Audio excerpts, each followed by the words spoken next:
하나님의 은혜만 붙잡고 살아갑시다. 인사하겠습니다. 오늘이 제가 길신교회에서 설교하는 마지막 날이 될 것 같습니다. 지금 이 설교가 오늘 마지막 설교가 될 것 같은데 어떤 설교를 전할까 생각하던 중에 오늘 본문 빌립보서 4장 6절 7절 말씀이 생각이 났습니다.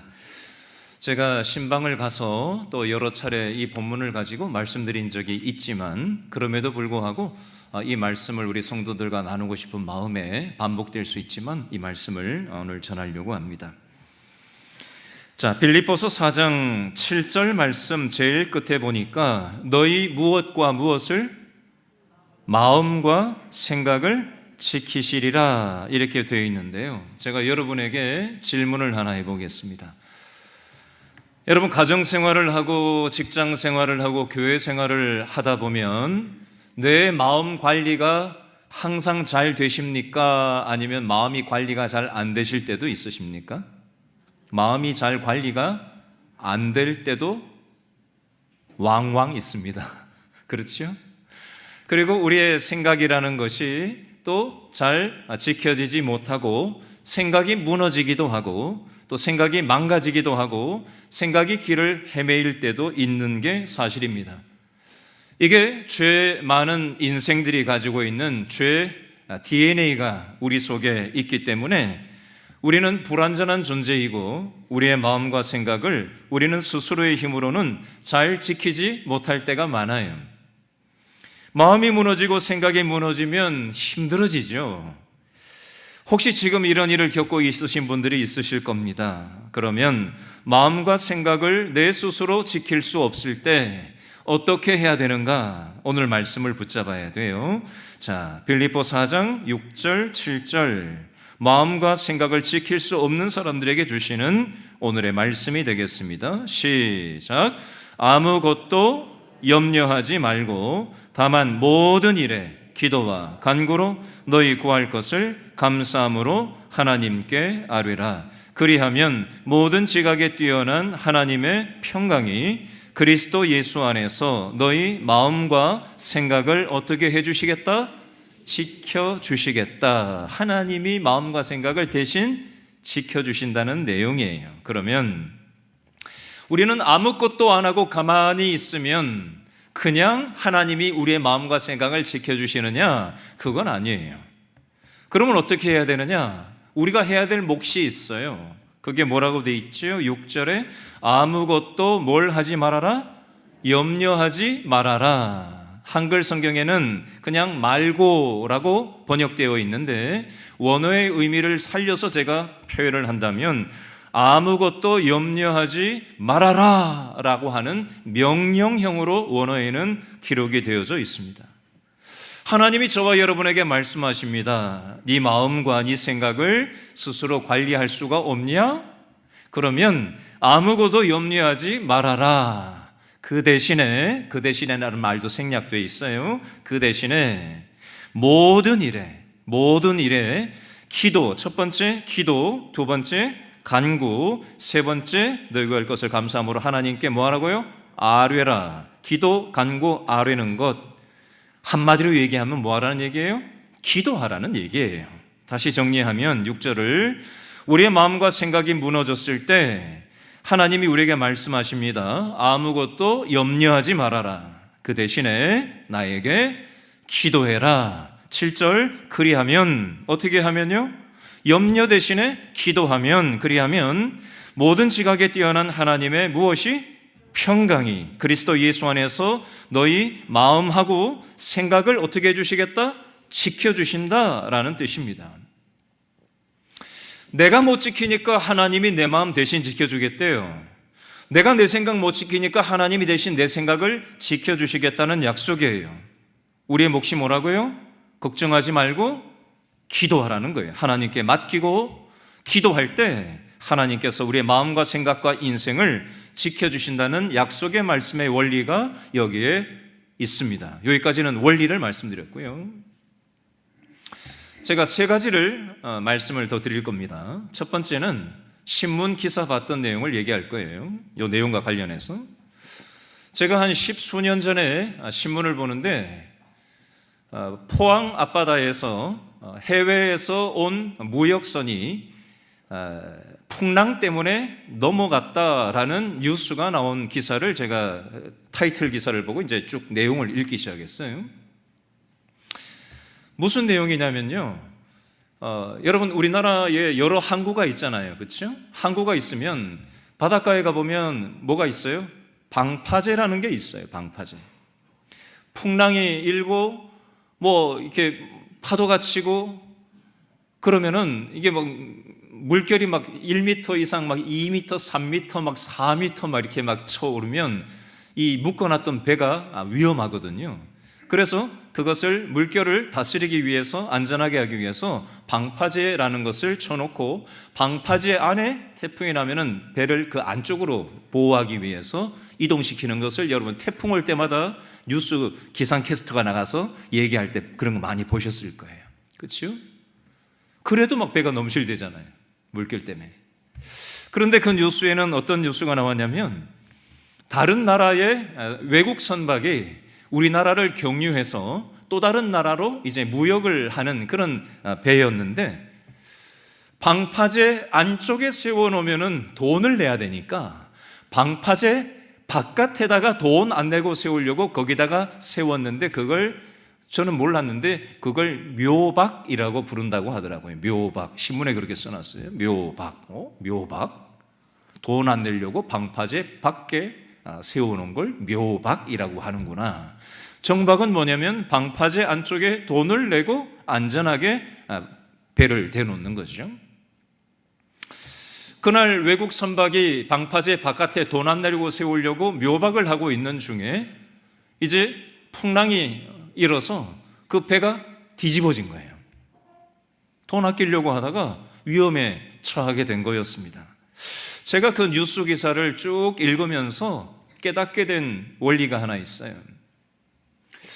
우리 신앙에 있어서 방파제는 무엇과 같을까? 우리 스스로 내 마음과 생각을 지킬 수 없는데 신앙생활 하는 거는 내가 내 마음 지킬 수 없고 내 생각을 지킬 수 없고 내 인생을 내 힘으로는 지킬 수 없지만 하나님이 내 인생의 방파제가 되어 주셔서 하나님 안에다가 우리 인생을 정박시키면 우리 인생이 안전할 수 있겠구나. 제가 그 뉴스를 보면서 그런 생각을 해봤어요. 질문합니다. 저와 여러분들은 내 인생의 방파제를 무엇으로 삼고 있습니까? 돈이 내 인생의 방파제로 여기고 있습니까? 자식을 내 인생의 방파제로 여기고 있습니까? 성공하고 업적을 쌓는 것을 내 인생의 방파제로 여기고 있나요? 열심히 운동을 하면 그 열심히 운동한 건강을 가지고 200년, 300년, 500년, 1000년을 살 수 있을 거라고 생각하십니까?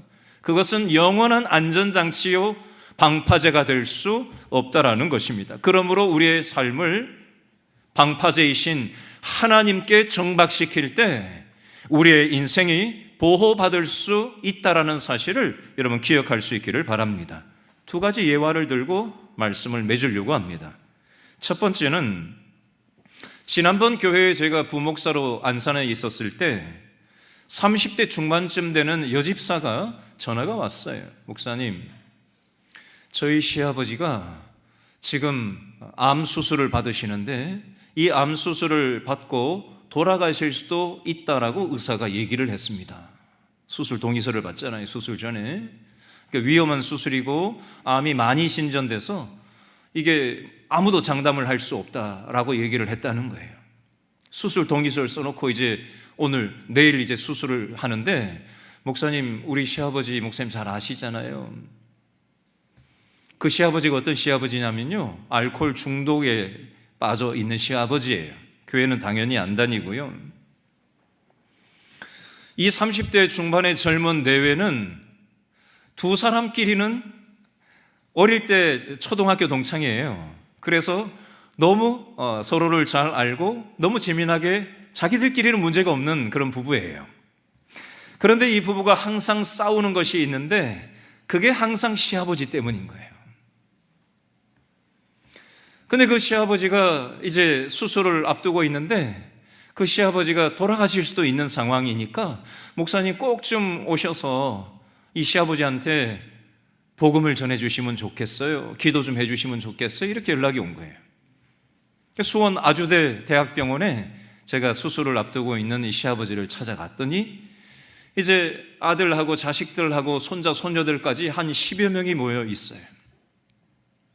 그래서 제가 다 나가, 병실 밖으로 다 나가 계시라 그랬어요. 그리고는 커튼을 침대에 삥 두르고 난 다음에 아예 신발을 벗고 그 위에 앉았어요. 환자와 함께 제가 마주보고 침대 위에 걸터 앉아가지고 마주보고 앉아서 그때 전했던 말씀이 이 빌립보서 4장 6절 7절이었어요. 아버님, 지금 수술을 앞두고 계신데 마음이 어떠세요? 어떤 생각이 드세요? 질문을 했더니 마음이 좋지 않대요. 힘들대요. 마음이 잘 다스려지지가 않는데요. 겁난데요. 잘못될 수 있다는 걸 본인도 알거든요. 그래서 제가 이 말씀을 꺼내서 함께 읽고는 제가 하나하나 짚어서 보여드리면서 마음과 생각을 우리 아버님이 지킬 수 없으시지요? 근데 오늘 성경에 보니까 하나님께 이 모든 것을 걱정을 맡기고 기도하면 하나님께서 우리 아버님의 마음과 생각을 지켜주신다고 약속하고 계신데 우리 아버님 한번 이 말씀을 한번 믿음으로 받아들여 보시겠어요? 그랬더니 이분이 그렇게 해보겠다고 끄떡끄떡 하셔요. 그래서 저를 따라서 기도하시라고 해서 예수님을 믿음으로 고백하는 그런 영접 기도를 그 자리에서 했어요. 그 부인 되는 분도 계셨는데 자식들하고 다 밖에 나가 있었거든요. 저하고만 그분이 남아 있었기 때문에. 근데 같이 갔던 여자 전도사님이 바깥에서 또 그 부인을 또 예수님에 대해서 소개를 하고 영접 기도를 또 따로 했다고 하더라고요. 그리고 나서 수술실에 들어갔고 수술이 나중에 소식 들으니까 잘 됐대요. 그리고 난 다음에 몇 달 지났을까요? 제가 예배 안내를 하고 있는데 이분이 부인하고 두 분이 같이 해서 아들 내외하고 저쪽에서 예배에 참석하려고 같이 들어오는 모습을 봤어요.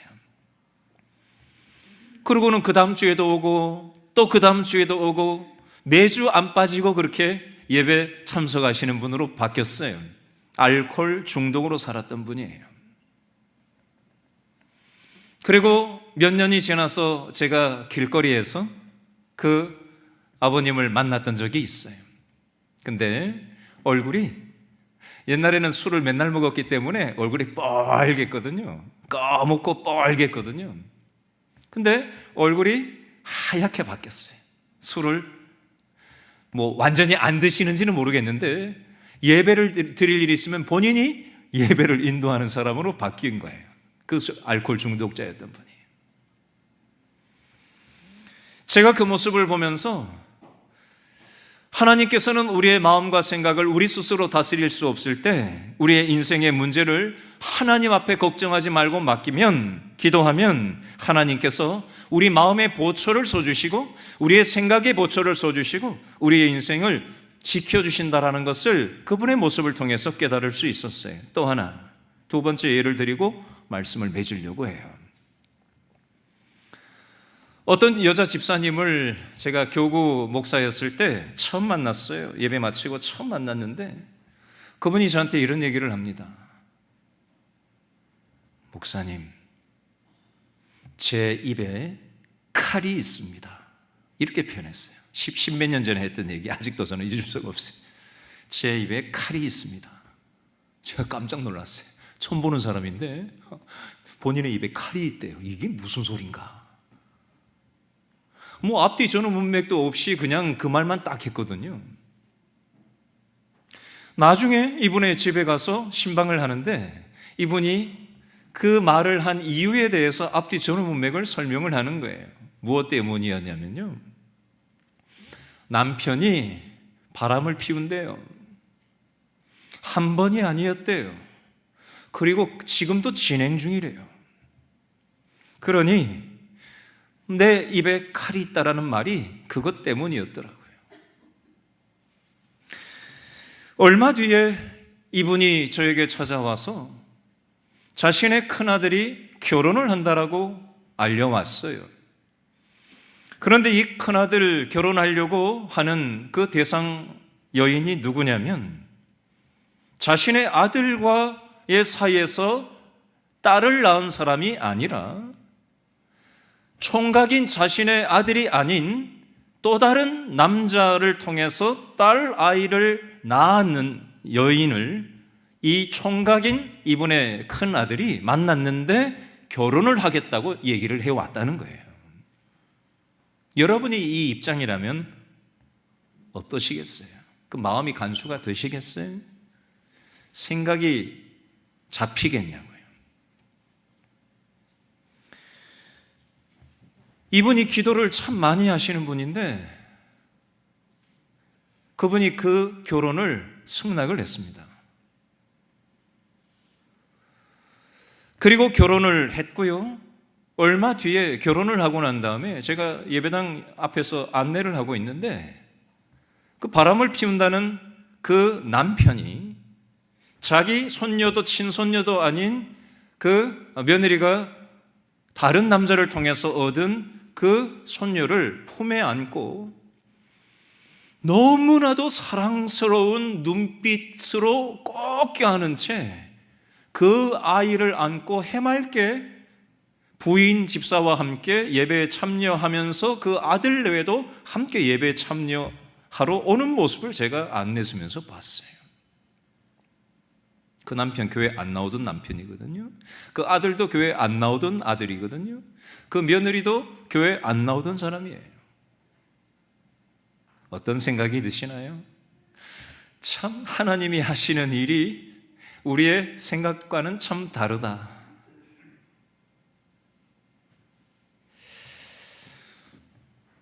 여러분, 그 가정이 그 방식을 통해서 회복되어 가는 과정을 제가 낱낱이 보면서 참 하나님께서 하시는 일은 참 신묘막측하다라는 생각을 해보게 됐습니다. 여러분, 지금 저와 여러분의 마음과 생각이 갈피를 잡지 못하는 분들이 있을 겁니다. 저와 여러분의 마음과 생각을 오늘 6절에 어떻게 하라고 말씀하시죠? 아무것도 염려하지 말아라. 그 대신에 어떻게 하라고요? 모든 일에 기도해라. 그리하면 모든 지각에 뛰어난 하나님의 평강이 그리스도 예수 안에서 우리의 마음과 생각에 보초를 서주시겠다. 약속하고 계세요. 여러분, 신앙생활은 하나님의 약속의 말씀을 붙잡는 데서부터 시작되는 것입니다. 더 이상 내 마음과 내 생각을, 내 가정을, 내 직장을 내가 책임지려고 들지 말고 하나님 앞에 맡기고 기도할 때 하나님께서 우리의 생각을 넘어서셔서 모든 것이 합력하여 선을 이루게 하시는 하나님의 은혜를 경험하는 우리 모든 길신의 성도들 될 수 있기를 바랍니다. 기도하겠습니다.